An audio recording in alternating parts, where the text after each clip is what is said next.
That's Nick. And that's Joseph, and today we're here to talk about Hustlers, which opened in theaters on Friday, September 13th, a week after it premiered at the Toronto International Film Festival. So, did it give you that funk, that sweet, that nasty, that gushy stuff? Well, because that's the song that keeps being stuck in my head. So this film opens with a Janet Jackson song. Sure does. Control. Mm-hmm. And it ends with a Janet Jackson song, Missed You Much. Mm-hmm. And they feature Missed You Much a second time, or I guess for the first time, in the middle of the film. Yeah. So Janet Jackson is played heavily in this film. Uh-huh. So that was good enough for me. Mm-hmm. Also, I think J-Lo was excellent. Yes. Among some other things and players, but overall this movie's okay. Well, so it's based on a 2015 article that went viral in New York Magazine about a group of women. They were ex-strip club workers who turned the tables on a bunch of Wall Street stock traders and drugged them, and then would run up their credit cards and take shares of the money. In response to the financial crisis of 2008. Yes, yeah. So it's set during this time when everyone, It spans 2007 to 2015. Right. Yeah. So J-Lo is the ringleader of this little group. Ramona Vega. But the film, I guess the main player is Constance Wu. Yes, as Dorothy / Destiny. So J-Lo takes Ramona takes Destiny under her wing to teach her how to be a better stripper. And after the financial crisis and business dries up, they decide that they are going to hustle men by drugging them and stealing, And at first it's just a quartet of women, as depicted here. It's J-Lo and Constance Wu, Lili Reinhart, and Keke Palmer. And then, as they get a little greedy, it involves some women that aren't... So the basic premise is appealing. Yeah, sure. It sounds like a very interesting story. I'm sure it made for a great read in whatever article or wherever that article was printed. My problem with this film is that it gets complicated. There's so much going on. It feels very sloppy. Not only the characters are sloppy, but the film itself just seems like it's trying to squeeze a lot in. It's trying to squeeze a lot in and be a lot... I think right after we were talking about what if Scorsese had done this film or something like that. It's not... Because it's directed by Lorene Scafaria very capably, and I think she's trying to do a lot with showing the intricacies of women's relationships in a man's world. And I think it's telling that it opens with the song it does open with, because this is a story about control and how these women decide to take control. And there is some level of empowerment there, but I think it also downplays kind of the shitty things they do. Yes, so that's my biggest issue with the film. Well, my biggest issue is Constance Wu, but aside from that, as far as the storytelling goes, it's really not gritty. No, it's not. Considering the subject matter and what these women are doing, they're drugging men and stealing from them. With ketamine and... GHB? Yeah. Some cocktail that makes them happy, but... wipes their memory. Clear. So... It's not gritty at all. It doesn't feel like anyone's in real danger of getting caught. Everything's just done so flippantly and recklessly. Like you mentioned, when they start to get greedy, they employ 3 other women? Yeah, 3 more women? Handful of other women, yeah. Who are so sloppy. At one point, Ramona, J-Lo's character, literally is okay with bringing on a fucking crackhead. Who's not even attractive, which is another issue for me, I think. Jennifer Lopez looks amazing. Your eyes don't move from her. I think she looks fantastic.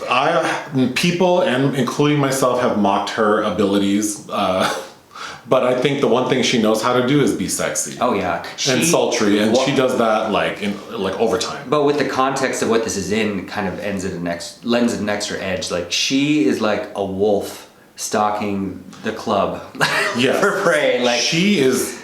And she learned how to pole dance. Her opening sequence is really impressive. I mean, yeah, she's an amazing dancer already, and her body's already put together, so I'm sure it requires a lot of talent to do what she did in this film. But for her, it just seemed effortless. She's stunning. She's a woman of a particular age, and it does show. But I think for that character, that was necessary. See, I think she's in her. I think she looks like a woman in her prime. She's at her most interesting, to me. As a person, like Jennifer Lopez, yes. But as that character, she does seem a little weathered. Yeah. But in a good way. Like she's been doing it a long time. Yeah. So my issue is that she's just too good to be like paired with Constance Wu, who she chooses to like make her partner because she says like, let's work together to fish these men. I thought of this today. It is a pairing that to me is like Jane Russell and Marilyn Monroe in Gentlemen Prefer Blondes. Like poor Jane Russell just doesn't measure up to Marilyn. I don't think it's. I mean, I think this is worse because Jane Russell was beautiful and she came across as intelligent in that film, more so than Marilyn. Sure. Yeah. Sure. But in this one, it's just like Constance Wu is not sexy in this movie. The way they dress her, her body doesn't really fit. The costuming, that wig is atrocious. She kind of looks older than I'm assuming we're supposed to think she is.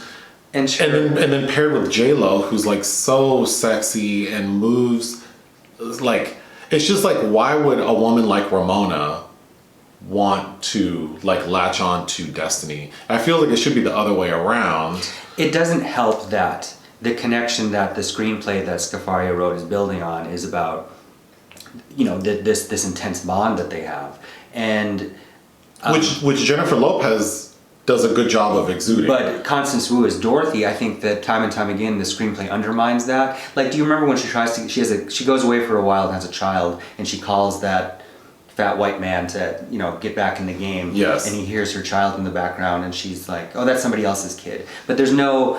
This is a character that has abandonment issues. Her parents abandoned her to grow up with her grandmother, which is a glaring plot point. But the screenplay, at least as in what's in the film, never comes back to showing how she navigates that, how she works around it. She's shown as very selfish and calculating, I think, and kind of cold. She's a very rigid character to me. Well, and yes, in the first half, but the second half, she comes across as very immature.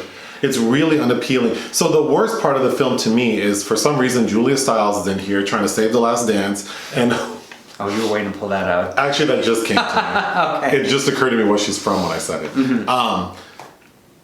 She plays like a reporter who wants to write an article about their experience. I think we're taking it's the Jessica Pressler who did write the article, but so most of the narration, well, all of it from Constance Wu is her relating to Julia Stiles, the reporter, and she just comes across as so immature, really unappealing. Mm-hmm. Even the way she looks, she's dressed like matronly, yeah. But we don't get a sense of what she's doing now after she stops. She's in a beautiful home. She's wearing like her finest Ann Taylor shit and has like a mom haircut and then I think it's like 2 years after the timeline where they're arrested. So it's very unclear because in the first half she seems like a sort of like motivated, intelligent woman, and then she just flips to being a fucking idiot.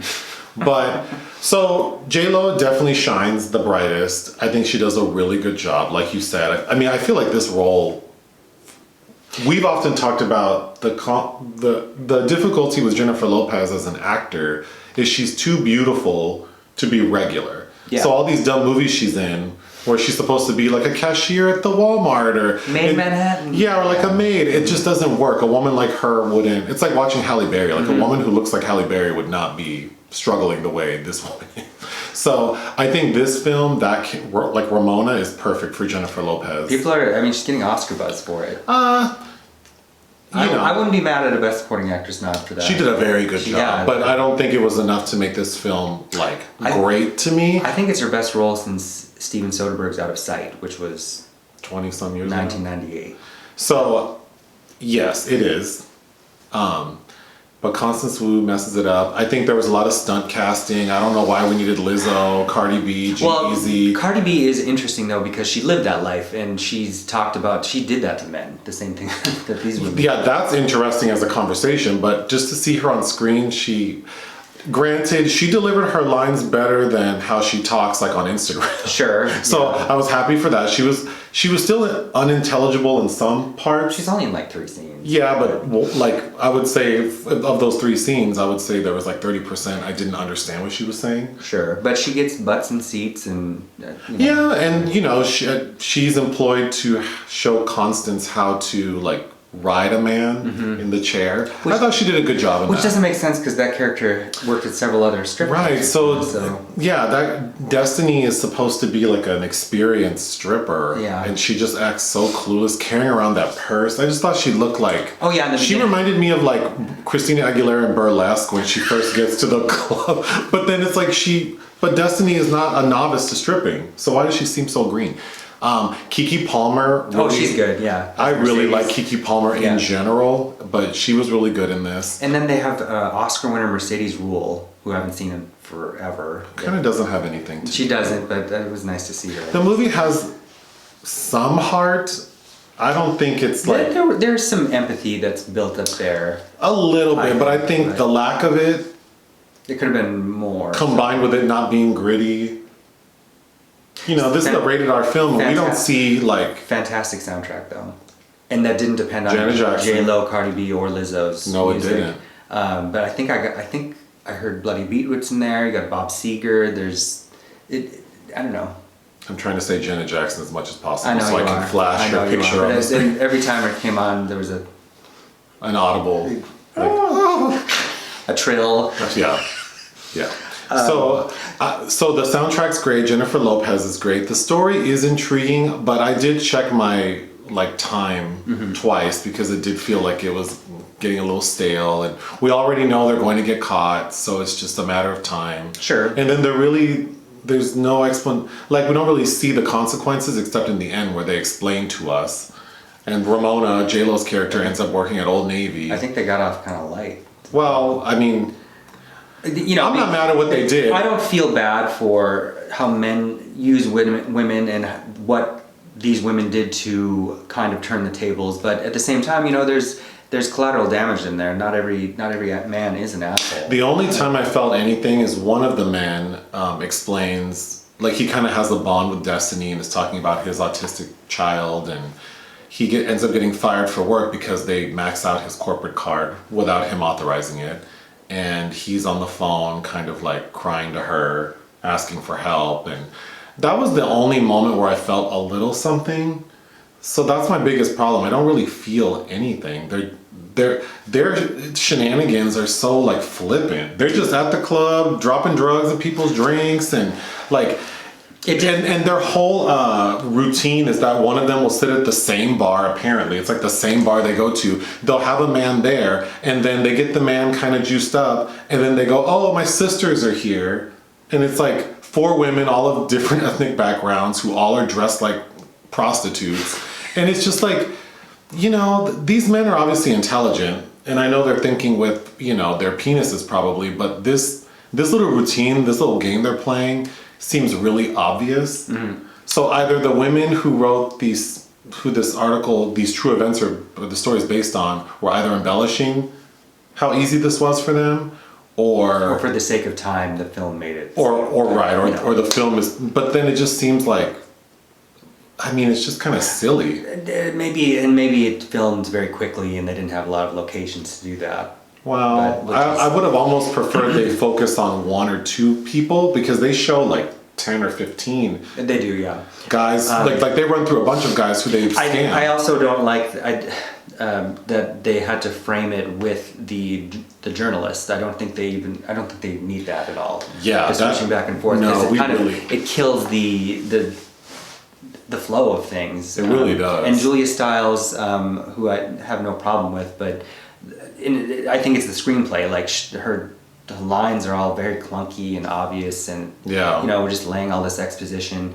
And they almost make her seem like she's somewhat judgmental. A little bit, yeah. But then in the end, she says she's not. Kind of. It just it's unnecessary. That arc doesn't work for her because they talk about how her white privilege and don't really reconcile that effectively.